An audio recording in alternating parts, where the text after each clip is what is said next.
The Great Hall of the Galactic Council was the largest room ever built. It floated in space, far from any star, and inside it sat the leaders of 1,000 worlds. The ceiling showed the entire galaxy spinning slowly above them. The floor was made of crystal that glowed with soft blue light. Everything about this place was designed to make visitors feel small. Ambassador had stood in this hall many times. She knew every corner, every shadow, every whisper that echoed off the walls. For 15 years, she had represented Earth here. For 15 years, she had smiled when aliens insulted her people. She had nodded when they called humans primitive. She had stayed quiet when they laughed at human customs and human dreams. Today she was done smiling. Chancellor sat on his floating throne at the center of the hall. He was one of the oldest species in the galaxy. His skin was and wrinkled like old paper. His eyes were black pools that showed no warmth.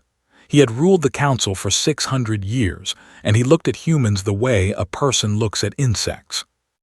"The council has reached a decision," said. His voice was cold and bored. "Humanity will surrender all research on the quantum fold drive. This technology is too dangerous for a young species to control.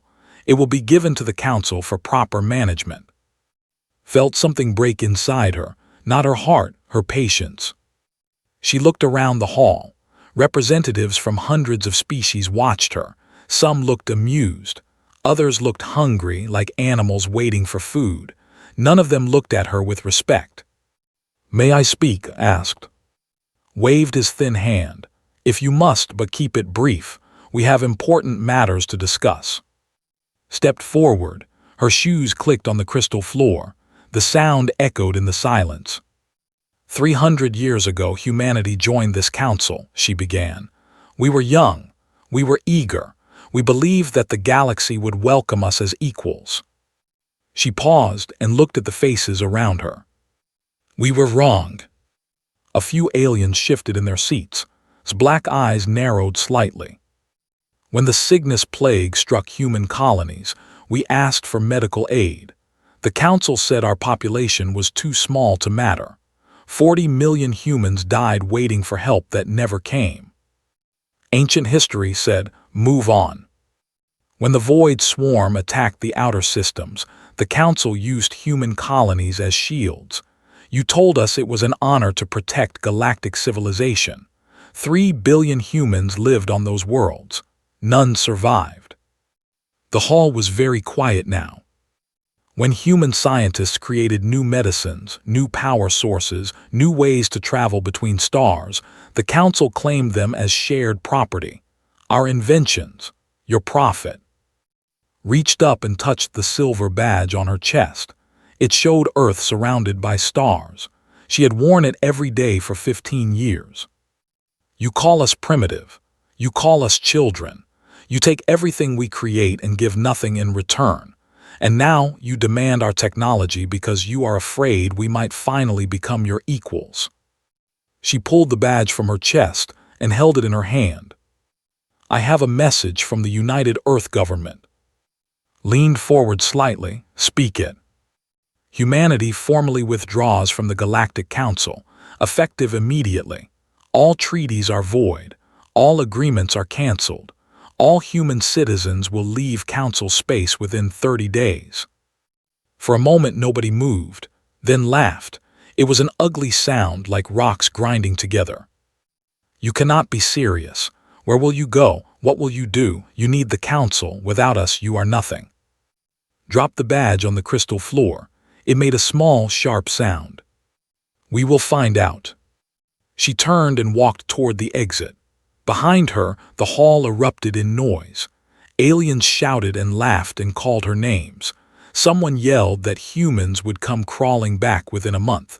Someone else said good riddance to the mammals. Did not look back. Outside the hall, Admiral Park was waiting. He was a tall man with hair and a face that showed nothing. He had commanded Earth's fleet for 20 years. He had fought in battles that the Council never acknowledged. He had buried friends who died protecting worlds that spat on their memory. "Is it done?" he asked. "It is done." nodded and touched the communicator on his wrist. "All ships, this is Admiral Park. Execute withdrawal protocol. We are going home." Across Council space, human ships began to move. Engineers packed their tools and left stations they had maintained for decades. Doctors closed clinics that served alien patients. Teachers left schools where they had taught alien children. Merchants locked their shops. Pilots powered up their engines. The humans left quietly. They did not argue, they did not fight. They simply walked away. Back in the council hall, Chancellor watched the reports come in. Human ships were folding space, vanishing in flashes of light. Within hours, every human in council territory would be gone. "Let them go," he said to his advisors. "They will learn. The galaxy is cold and dark. They cannot survive alone." His advisors agreed. Of course they did. They always agreed. But somewhere deep in his ancient mind felt something strange. It was small and quiet, like a whisper in an empty room. It felt like doubt. The last human ship, the battleship Morning Dawn, hung in space near the council station. Admiral Park stood on the bridge and looked at the great hall one final time.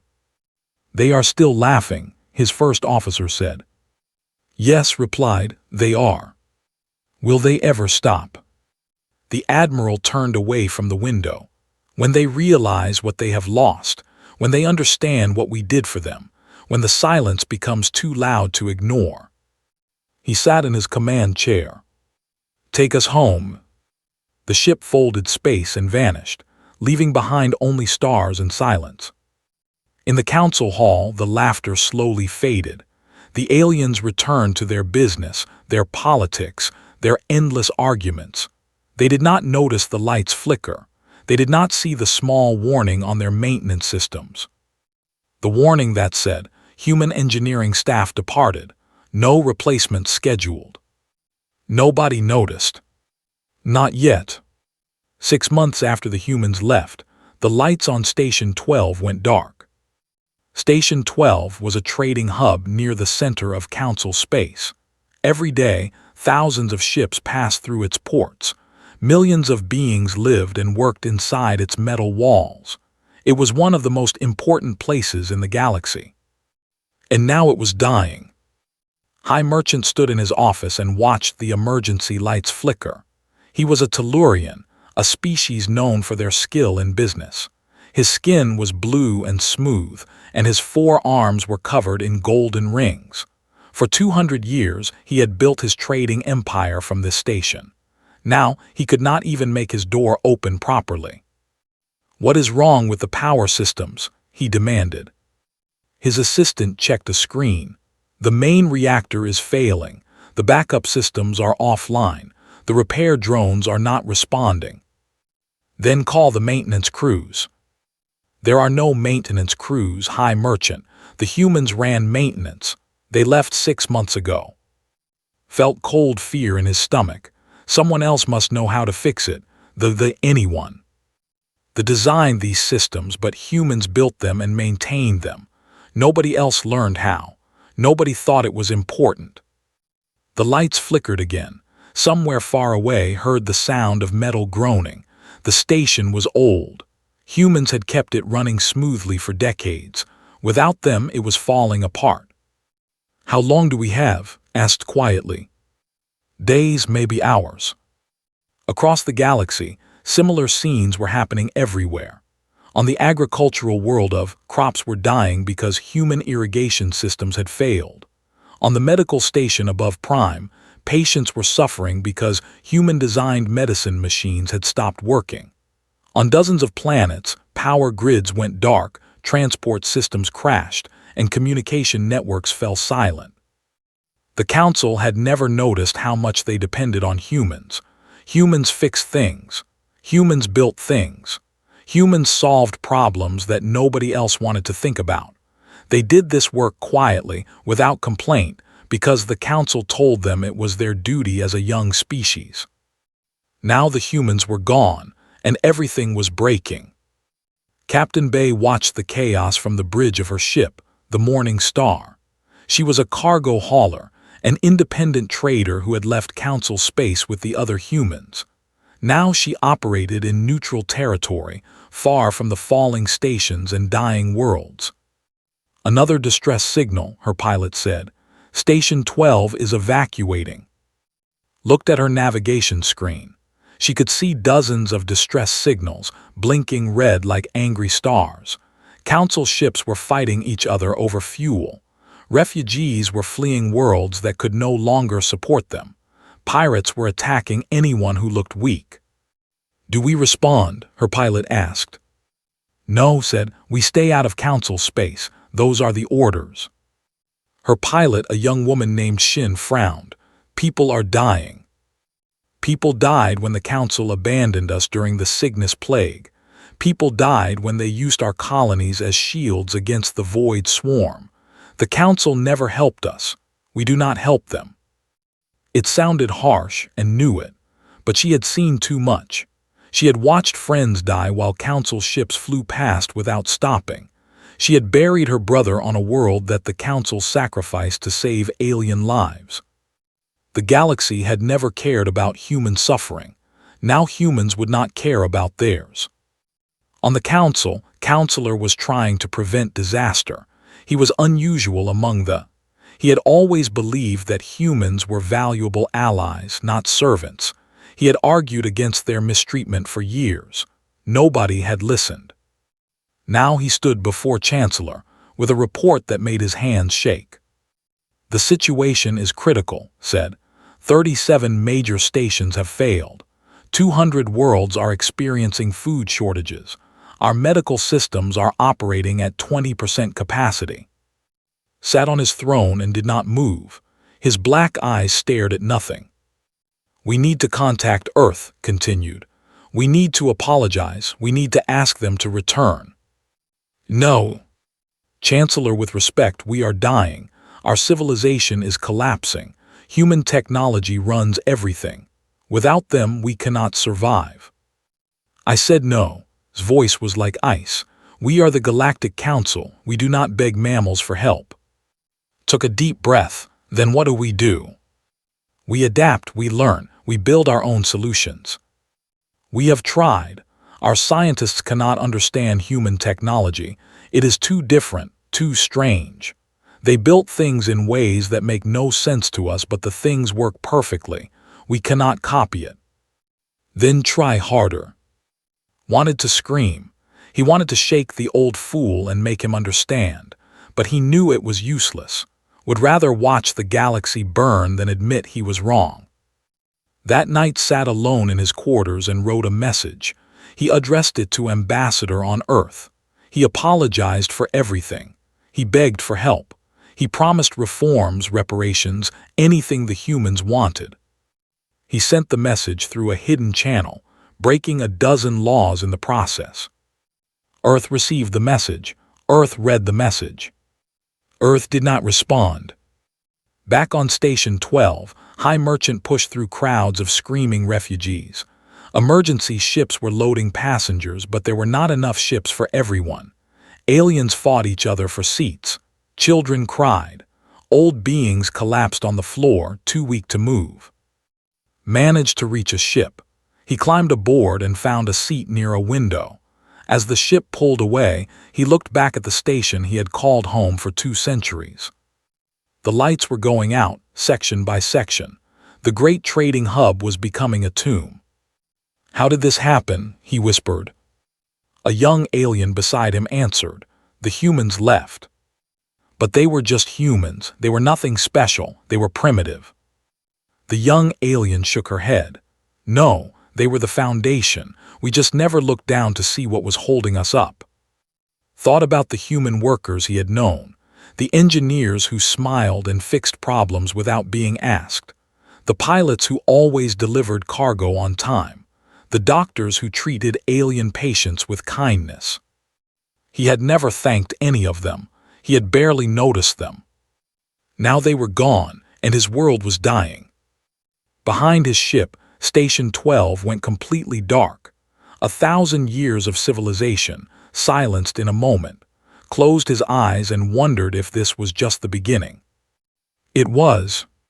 Things were about to get much worse. The void swarm came from the spaces between stars. Nobody knew where they truly came from or what they wanted. They were darkness given form, creatures that consumed everything they touched.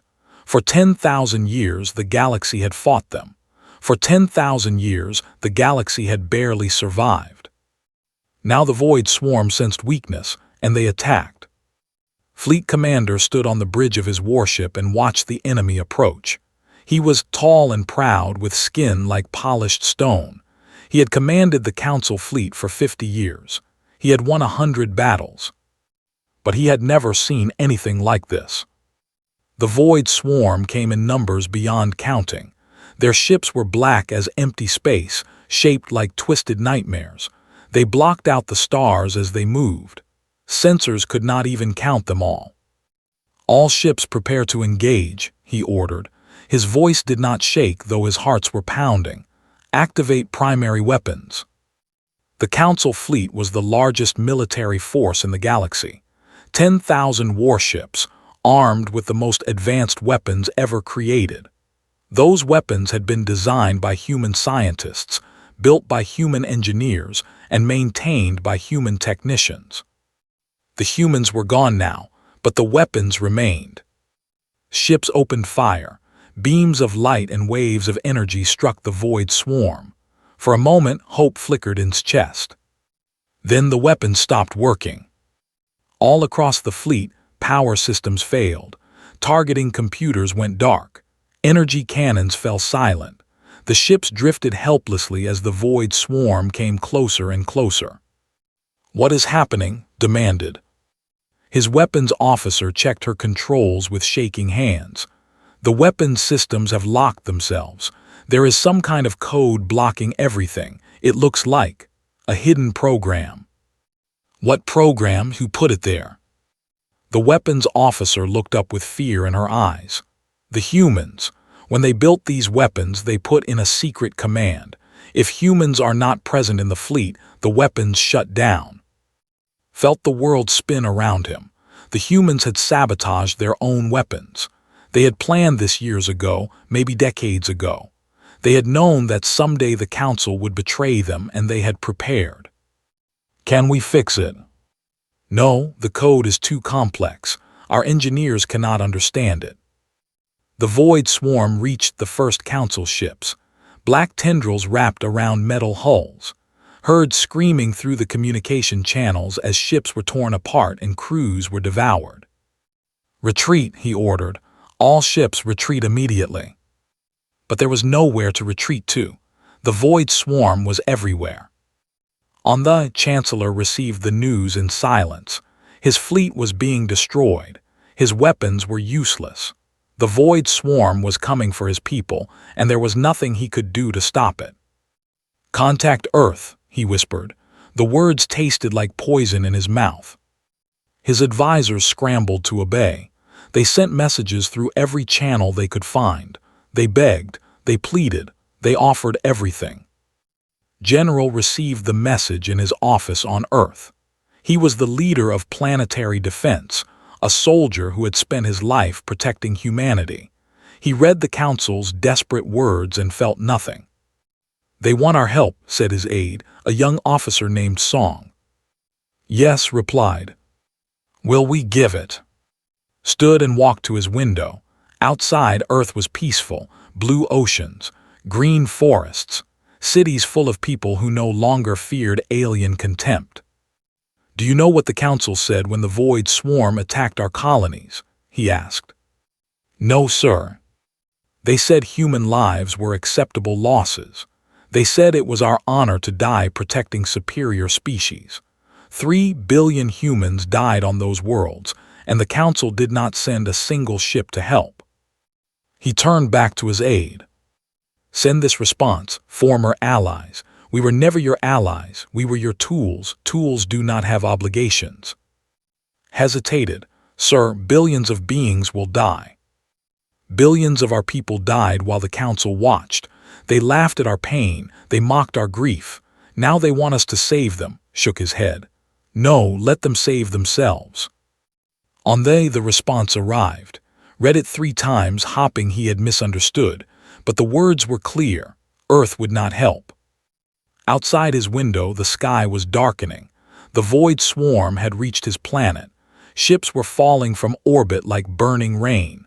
Citizens were screaming in the streets. "Evacuate the population," ordered. "Send everyone to the deep shelters. We will survive underground if we must." But there were not enough shelters. There were not enough ships. There was not enough time. Dr. Im sat in her laboratory on Earth and watched news reports from Council Space. She was the scientist who had designed the weapons that were now failing. She had built the secret code that locked them.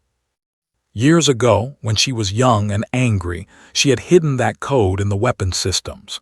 She had known that someday the Council would abandon humanity again. She had wanted them to feel helpless, the way humans had felt helpless for centuries. Now she watched the void swarm devour worlds, and she felt nothing at all. Her assistant, Park, stood beside her. "They are calling us monsters," he said. "The alien news networks say we are letting billions die." "We protected them for 300 years, replied. "We gave them everything, and they treated us like animals. Now they learn what happens when the animals leave." Is this justice? Thought about her grandmother, who had died in the Cygnus plague while council doctors refused to help. She thought about her father, who had died defending a world that the council sacrificed without warning.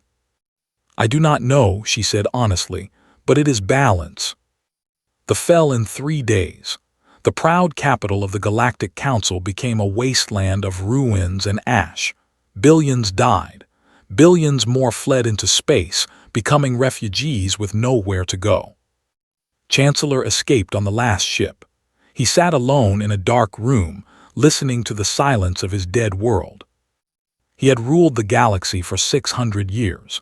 He had commanded 1,000 species. He had believed that they were superior to all other beings, especially the primitive mammals from Earth. Now his empire was burning, and those primitive mammals were the only ones who could save it. But they had chosen not to. Finally understood what had felt when she dropped her badge on the council floor. He understood the weight of being ignored, dismissed, and abandoned. He understood, but it was far too late. The void swarm continued to spread. World after world fell to darkness. The great Galactic Council, ruler of 1,000 stars, was dying. And humanity watched from afar, safe and silent. 18 months after humanity left the Galactic Council, a ship appeared at Earth's border. It was small and damaged, its hull burned by weapons fire and by long travel. It carried no weapons. It broadcast no threats. It carried Chancellor. The guards at the border station did not know what to do. This was the leader of the Galactic Council, the most powerful being in the known universe. Or at least he had been. Now he looked like a broken old creature in a broken old ship, begging for permission to land. "Let him through," came the order from Earth, "but make him wait." Landed on Earth for the first time in his 600 years of life. He had never visited the human before. He had never thought it was worth his time.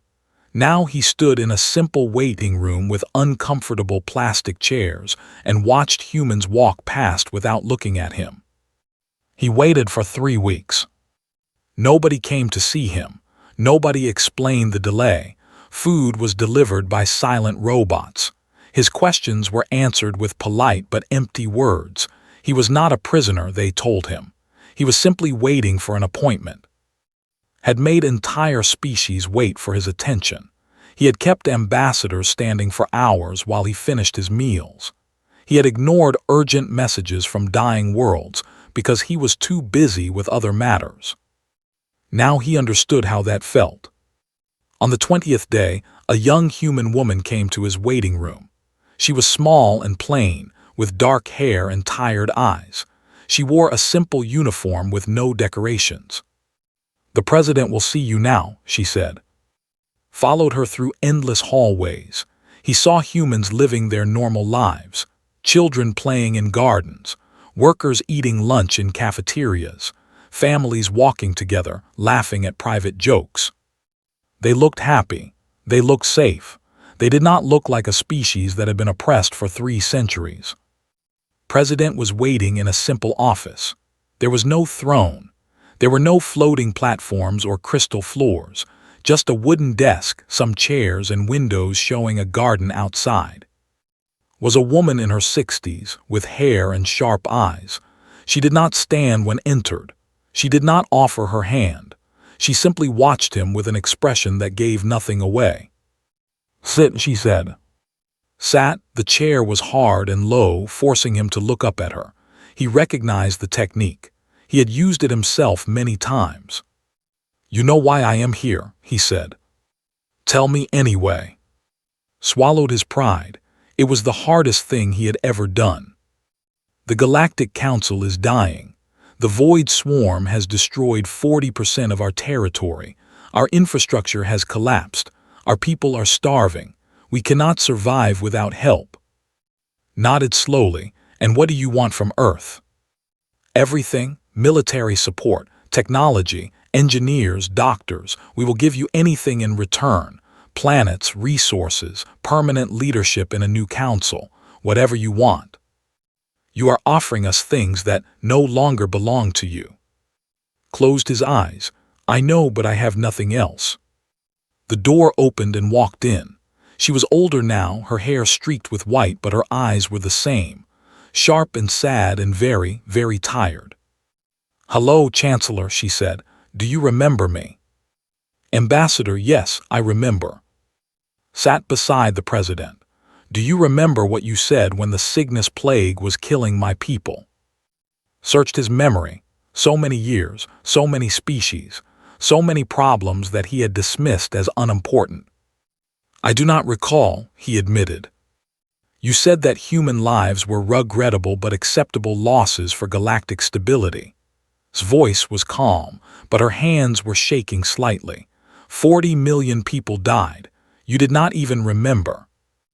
Wanted to defend himself. He wanted to explain that he had responsibilities to the entire galaxy, that he could not care about every species equally. But the words would not come. Looking at his face, he finally understood how hollow those excuses were. "I am sorry," he said. It was the first time in 600 years that he had apologized to anyone. Did not respond. She looked at President and nodded. Leaned forward. "The Council was supposed to protect all species equally.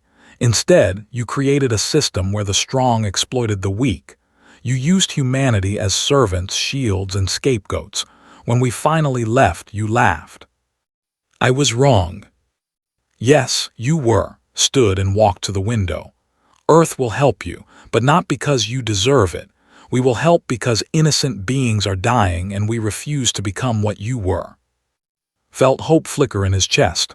Thank you, I will agree to anything." Turned back to face him. "Here are our terms. The Galactic Council will dissolve completely. A new government will be formed, called the United Stellar Alliance. All species will have equal representation, equal rights, and equal responsibilities." Agreed. Humanity will lead this new government for the first 100 years. After that, leadership will rotate between species based on merit, not age or power. Agreed. All crimes committed against humanity will be documented and taught in schools across the galaxy. Future generations will learn what happens when one species treats others as inferior. Hesitated. This would shame the Forever, but then he thought of his burning, his dead people, and the darkness that was still spreading. Agreed, he whispered. Nodded. Then we have a deal. Our ships will deploy within the week. Our engineers will restore your systems. Our soldiers will push back the Void Swarm. Stood on shaking legs. Why, after everything we did to you, why help us now? It was who answered. Because revenge is easy, rebuilding is hard. You taught us how to suffer, now we will teach you how to heal. Left Earth that day as a passenger on a human ship. He watched through the window as the blue planet grew smaller behind him. He had come to beg for mercy, and had received something stranger. He had received a second chance. In her office, President sat alone. The weight of her decision pressed down on her shoulders. She was committing humanity to saving the very species that had tormented them for centuries. Came back in. Do you think we are doing the right thing? Sighed, I think we are doing the human thing. Whether that is right or wrong, history will decide. The people will be angry. Many lost family to council neglect. I know, but if we let the galaxy die to punish them, we become no better than they were. She looked at with tired eyes. We spent 300 years proving we were useful. Now we need to prove we are wise. Nodded and left without another word.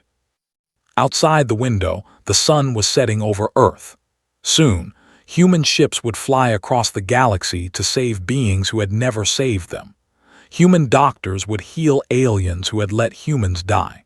Human engineers would rebuild systems that had been built on human suffering. It was not fair, it was not just, but it was necessary. Humanity had survived by being useful.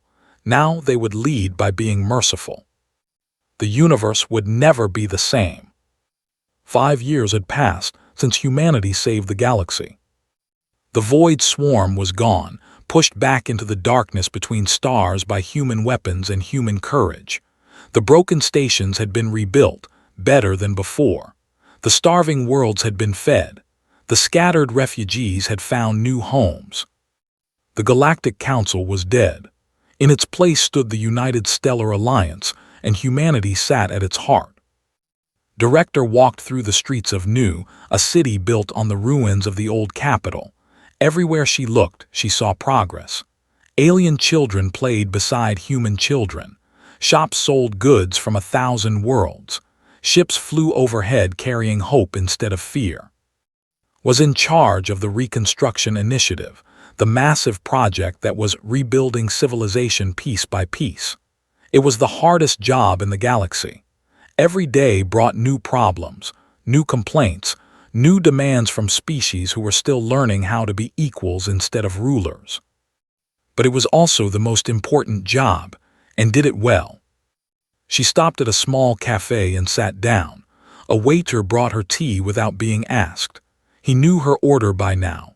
She came here every week to this spot where the old council hall had once stood. How is business? She asked him. Good, director, better every month. People are hopeful. Hopeful smiled. That is a word I never expected to hear from a. The waiter smiled back. It looked strange on his face, but it was genuine. We are learning new things. Your people are patient teachers. Drank her tea and thought about the long road they had traveled. 5 years of rebuilding. 5 years of teaching former masters how to be partners. It had not been easy. Many humans still carried anger in their hearts. Many aliens still carried pride. But slowly, carefully, they were building something new. Admiral Park stood on a stage in front of thousands of people. Human and alien faces looked up at him, waiting for his words. He was retiring today after 50 years of service. The greatest military leader in human history was finally putting down his sword. When I was young, he began, I believed that strength was the only thing that mattered. I trained to fight. I prepared for war. I thought that humanity would earn respect through force. He paused and looked out at the crowd. I was wrong. We earned respect by walking away. We earned respect by refusing to become what we hated. We earned respect by coming back to help, even when we had every reason not to. Aliens in the audience shifted uncomfortably. They remembered laughing when humanity left. They remembered begging when humanity did not return. Some of them still felt shame. Others felt gratitude. Most felt both. True strength is not about defeating your enemies, continued. True strength is about lifting up your friends, even the friends who hurt you, even the friends who forgot you, because that is what separates leaders from tyrants. He removed his admiral's badge and placed it on the podium. I am proud of what humanity has become, not because we are powerful, but because we are kind. Thank you for letting me serve. The crowd erupted in applause. Humans and aliens stood together, clapping for the old warrior who had learned that peace was harder than war. In a quiet corner of the Alliance capital, a young named sat across from an old human woman. The human was, now retired but still sharp as a blade. "Thank you for meeting with me," said. She was nervous, was a legend, the woman who had changed history with a single speech. "What do you want to ask me?" said. Gathered her courage. "How do we earn your forgiveness? My generation wants to make things right. We want to repair what our ancestors broke, but I do not know how." Was quiet for a long moment.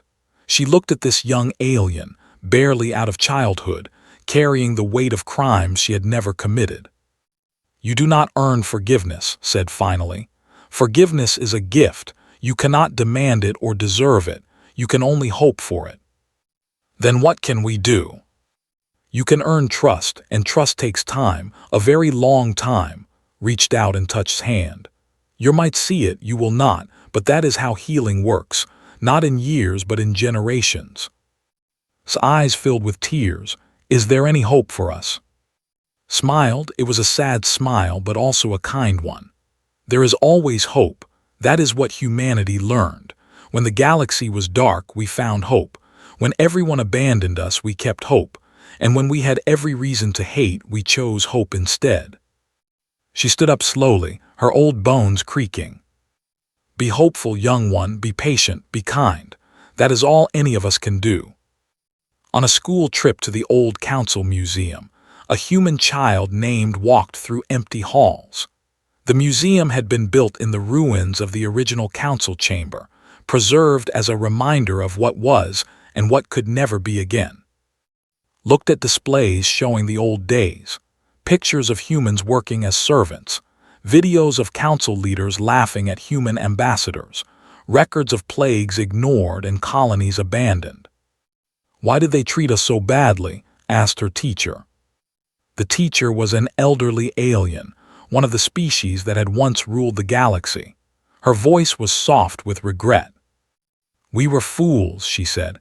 "We looked at your people and saw only what we wanted to see. We saw workers, servants, tools. We never saw that you were the foundation holding everything up. But we forgave you." "No, your people did something harder than forgiveness. They gave us another chance to be better. That is the most human thing of all." Thought about this. She did not fully understand, but she felt something important in the words. "Will we always be in charge now?" she asked. The teacher shook her head. "No, in 95 years leadership will rotate to a new species. That was the promise your ancestors made. No one rules forever, everyone takes turns." "Is that fair?" "It is more than fair, it is wisdom." Outside the museum, the galaxy stretched across the sky. 1,000 worlds, 1,000 species, all learning to live together. It was not perfect. There were still conflicts, still old wounds that refused to heal, but every day was a little better than the day before. Humanity had come to the stars looking for acceptance. They had found abuse, dismissal, and contempt. They had been used and abandoned and forgotten. But they had not become bitter. They had not become cruel. When they finally had power, they used it to heal instead of hurt. That was humanity's gift to the universe. Not technology, not strength, not revenge. Hope. And the galaxy, slowly and painfully, was learning to hope again. In her retirement home on Earth, sat by a window and watched the stars come out. She was very old now, tired in ways that sleep could not fix, but she was content. She had dropped a badge on a crystal floor and walked away. She had watched the galaxy burn and helped to rebuild it. She had lived long enough to see the beginning of something new. "Was it worth it?" her nurse asked one evening. "All the pain, all the waiting, all the years." Smiled at the stars. "Yes," she said, "it was worth it because we proved something important. We proved that the universe can change, that enemies can become friends, that the weak can lift up the strong." She closed her eyes. "We proved that hope is never wasted, and that is worth everything. Outside her window, a shooting star crossed the sky. In 1,000 worlds, children of 100 species looked up and made wishes. The universe was not falling apart anymore. It was finally coming together.